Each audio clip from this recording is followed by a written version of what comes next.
our central nervous system is so wired and uptight that having someone else give you all the rules feels a lot better. You don't have to think about it. You just do what they say, and that's what's going to work, and that's what's going to happen. But unfortunately, that's not what's going to work for you. Are you tired of the overwhelm and the nonstop anxiety and ready for simple, doable steps to beat burnout, support your body naturally, and process the heavy emotions through a biblical lens? Then you're in the right place. I'm Cassie, wife, mom of 5 home-birthed babies, and a trauma-informed women's health coach who crawled out of deep burnout myself. I learned how to rebuild my energy and my identity from the ground up. If you're ready for steadier energy, emotional stability, and joy that doesn't evaporate by noon, then grab your not coffee, take that one quiet breath you're going to get for the day, and let's dive in. Because if you're waiting for a perfect moment, you might as well pencil it in for never.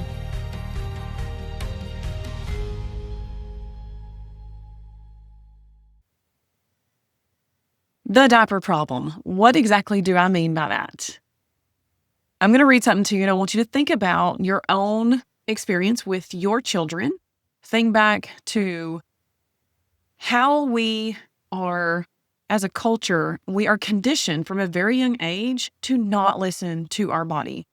From the moment we come out of the womb, what do we put on our children? What was put on us likely, I don't know, I'm in that in-between stage when modern diapers started coming out and cloth diapers were, not a thing anymore.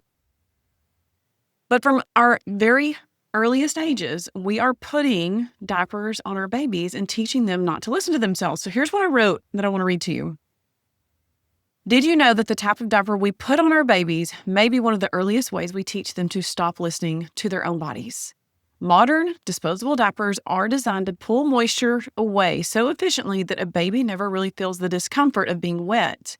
And because they never feel it, the natural signal, the one that their brain is supposed to send that says something needs to change, never fully registers.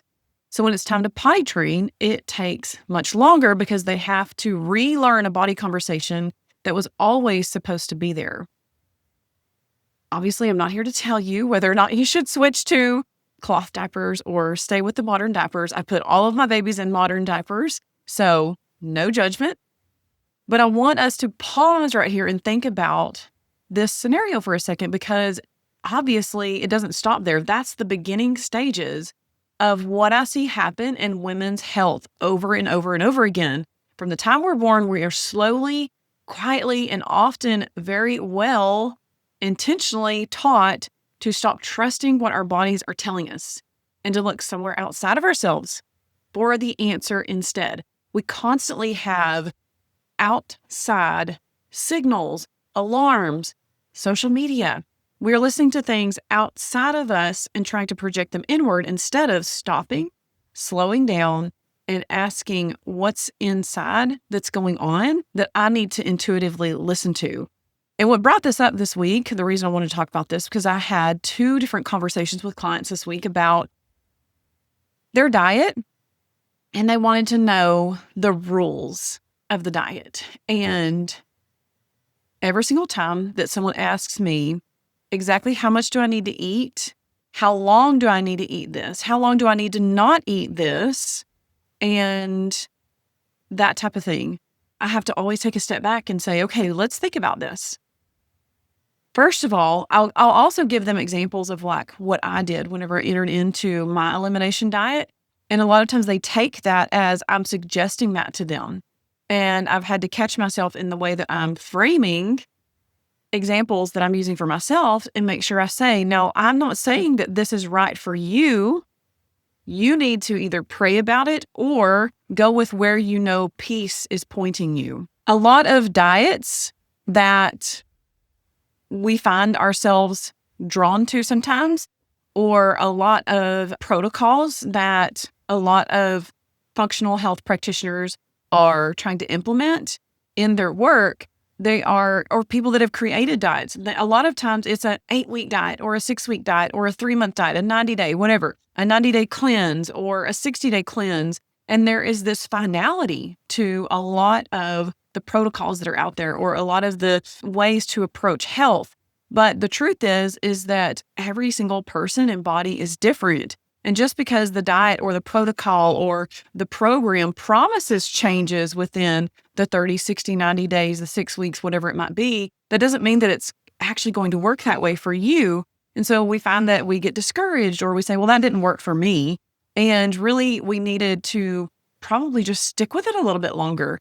And this is absolutely what I love about the GAPS diet that Dr. Natasha Campbell McBride teaches and created for her clients, because it heals and seals the gut, and it starves out bad gut bacteria while replenishing good gut bacteria. And it's just an amazing diet that it's not a diet, it's a gut healing foundational concept, and something that you can put into practice in your health journey to really expedite your healing, really. And so what I love about what she teaches is listen to your body, connect it back with nature. She uses throughout her entire book and all of her teachings, in her podcast interviews that I've listened to, she always connects our bodies back with nature. We are designed to be with nature. We also function just like a lot of things in nature function. And everything is going to be different. Everything's going to bloom at a different time. Everything's going to have their own seasons of change and seasons of growth and dormancy. I'm just using the GAPS diet as an example because this is like the conversations that came up with my clients this week. But when we're talking about putting a finality on something, that can really be detrimental to our health. This can really be detrimental to us turning inwardly and saying, well, where is my peace at? And what does my body intuitively tell me? I remember whenever I really was seeking, for my third pregnancy, this was my first pregnancy as an actual Christian. So I'd already had my first two children.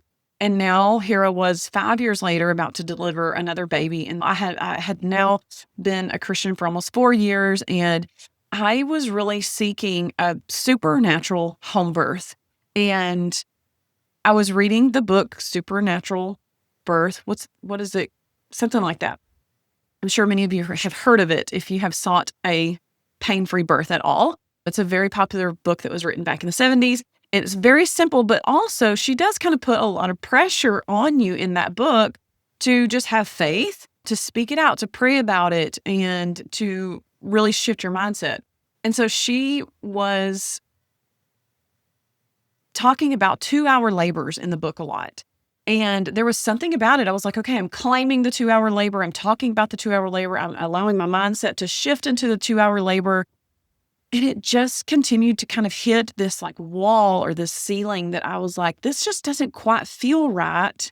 And I remember just having this shift in perspective and going like, oh my gosh, a 3-hour labor.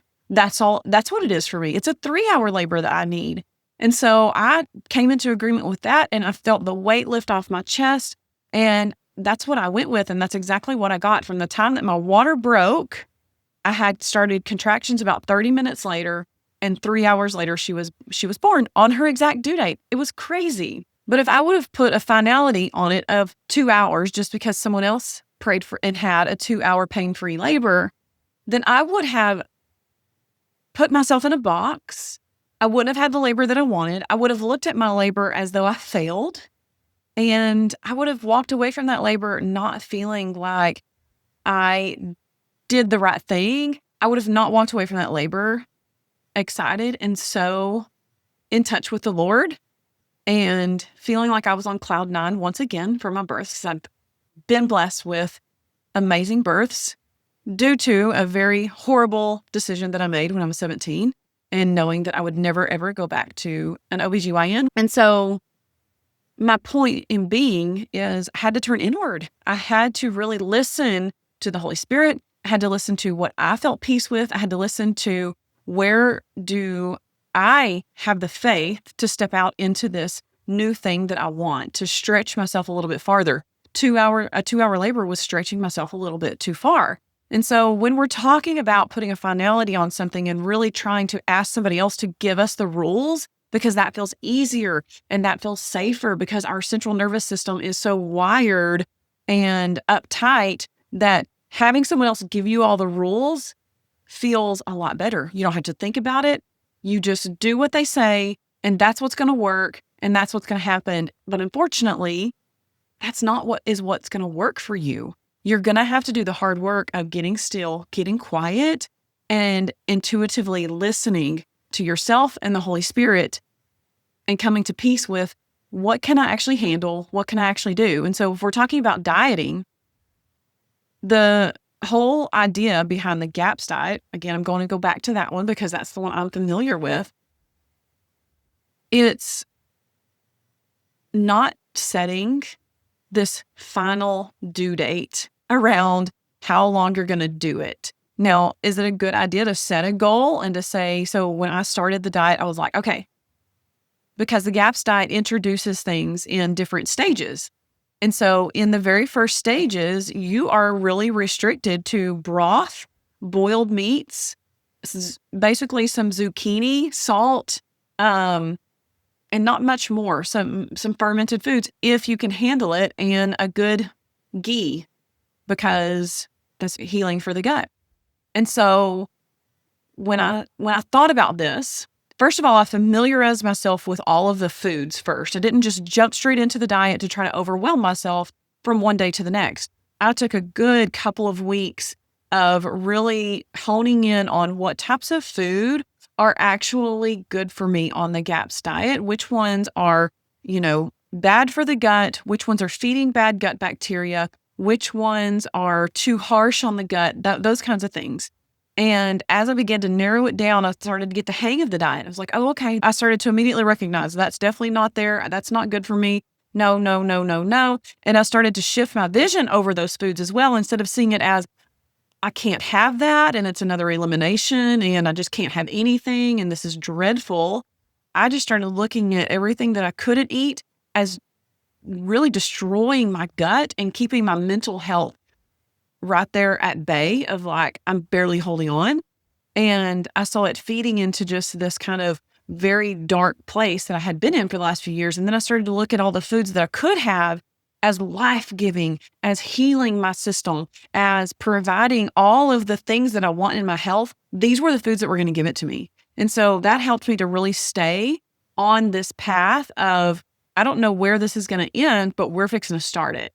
And so I set a goal for myself. But again, just like praying for the 3-hour labor, I had this really big piece about doing the intro GAPS diet for 3 days, 3 solid days. I'm only doing meat stock, boiled meats, a little bit of zucchini and carrot, boiled zucchini and carrots. So basically kind of like you could do a chicken soup or something like that. And so that was so doable for me, and I felt so good about it. And then instead of going through the stages of the GAPS diet, I just jumped straight into the full GAPS diet. And so then I had all of these foods available to me just after those 3 days. But the way that you would ideally do it is you would introduce foods, test to see if you have a reaction to them. And if you do, you would go back to the previous stage. And so there's not this finality and this perimeter that boxes you into, you're going to be better after 1 week. And so you don't feel like, well, if I'm not better after 1 week, I must have failed. No, it's a signal from your body that, hey, you need to stay here a little bit longer. We just need a little bit more time here, because maybe this stage of your healing, you've actually been going through it for 30 years compared to maybe the 5 years for this other symptom or whatever you were trying to attack. And so that is my encouragement to you guys today, is to stop allowing yourself to just put a due date on everything, or this finish line on something, or asking yourself, how long is it going to take? I think naturally we have this curiosity of how long is it going to take? But the truth is that once you begin taking care of your health, it's just going to be an ongoing thing. It's going to be something you're interested in. It's going to be something you really don't ever turn back from. And so it's an ongoing thing anyways. So stop putting a finish line on what you're trying to do. And another thing is just stop comparing your healing to the social media mom that you think you want to become. Stop comparing yourself to the thing that you think you want to be. I mean, sometimes we become that thing and then we realize, I never actually wanted this. Sometimes that's the best thing for us, right? To become the thing that we think we want to be and then go, oh, this is not what I wanted. So experiencing those things sometimes is kind of a blessing of going, yeah, I never really actually wanted this. And so I want to ask you a question. And close with this. Which area of your healing have you been trying to control instead of listen to? I think that's a great question to ask yourself. Where have you been trying to control your healing instead of listening to where you need healing and what your body's trying to tell you about your healing journey? Okay? I want to invite you to download my Overwhelm Detox Planner. The link is in the show notes. Sign up for my emails so that you never miss an episode and you never miss what's going on. Because the Overwhelm Detox Planner is a great resource. You are not actually detoxing your physical body. You're detoxing the junk in your life that is causing you overwhelm. Okay? And so it's a great resource to have. If you've already downloaded it and you've actually walked through it, I'd love to hear from you and how it helped you, what you loved about it. All right. Well, with that, you guys, I'm glad you're here. I'm glad you're listening. Be blessed, and I'll see you next week. Hey ladies, I hope today's episode hit you where you needed it. If it did, take 30 seconds and share it with a friend who's burnt out, praying for relief, and tired of feeling like God's strength is for everyone but her. And if you haven't yet, leave a quick review on Apple Podcasts. It helps more women get the support they've been begging God for. Now I'm off to make my adrenal cocktail and do the slow, steady work that pulled me out of survival mode. I'll meet you back here next Tuesday for another episode. Bye!